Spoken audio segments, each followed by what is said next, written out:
David's day at the office had been long, exhausting, and utterly mundane.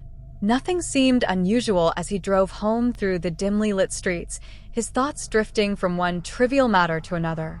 He sighed in relief when he finally turned the corner onto a street.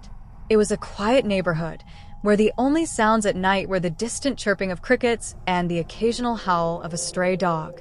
He parked his car in the driveway and stepped out, feeling the cool evening air against his skin. The house stood still, as always, a familiar, comforting presence. Except tonight, something felt different. An unsettling chill crawled up his spine as he reached the front door. It was ajar. David's brow furrowed. "Did I forget to lock it this morning?" he thought. He pushed the door open and called out for Sarah, his wife. The silence that greeted him was thick, too heavy for a home that was usually filled with the warmth of her voice. "Sarah," he called again, his voice trembling slightly. He stepped inside, the darkness swallowing him whole.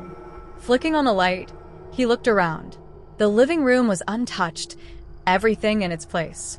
His breath quickened as he moved through the hallway, his senses sharpening with each step. The house felt wrong. As David reached the kitchen, the scent hit him, metallic, sharp.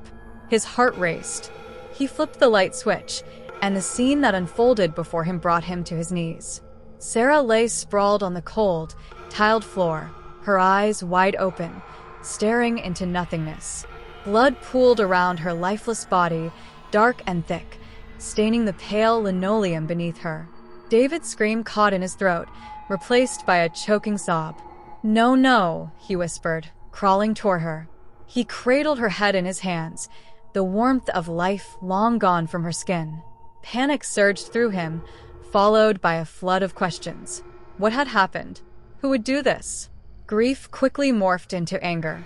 His mind raced as he tried to piece together the events that had unfolded in his absence. The house wasn't ransacked. Nothing seemed stolen. This was no random act of violence. David's hands trembled as he pulled out his phone, dialing the police. But as he pressed the call button, something strange happened. The phone screen flickered and went dark. Confused, he tried again, but it was dead, lifeless like Sarah. His frustration grew, but something else gnawed at him, a feeling that he wasn't alone. A soft sound, like a whisper, echoed from the hallway. David froze. His blood ran cold.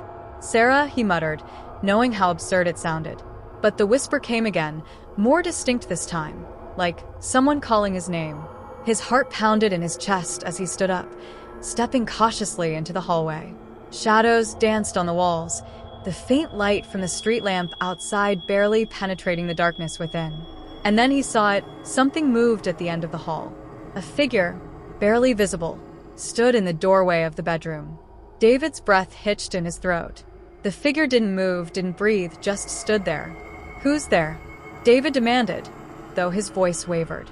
No response. Swallowing his fear, he moved toward the figure, every step feeling like a plunge into madness. As he approached, the figure seemed to fade, dissolving into the darkness like smoke. He reached the doorway and peered inside the bedroom, his heart thundering in his chest. The room was empty, but something else caught his eye, a single note on the bed, written in his wife's handwriting. His shaking hands reached for it, unfolding the paper slowly. "You should have been here." David's mind reeled. What did it mean? His head spun, emotions overwhelming him. Was this some kind of cruel joke? He stumbled back, feeling the weight of his guilt crushing him. He should have been home earlier. He should have protected her. Suddenly, the air in the room grew colder. A deep chill set in, and the lights flickered.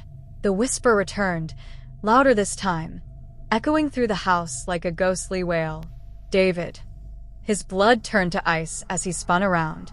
There, standing at the foot of the bed, was Sarah. But this wasn't the woman he had known. Her eyes were hollow, her skin pale, and her lips curled into a twisted, unnatural smile. "Sarah," he whispered, stepping back in disbelief. She took a step forward, her movements jerky and unnatural, like a puppet on invisible strings. Her voice, though familiar, was warped, cold and distant. "You let me die," she hissed. David's heart pounded in his ears. He stumbled backward, knocking over a chair in his desperate attempt to escape. But the house felt alive now, the walls closing in around him, trapping him in his nightmare. I didn't know, David stammered, tears streaming down his face. You weren't there when I needed you, she whispered, her voice growing sharper, more menacing.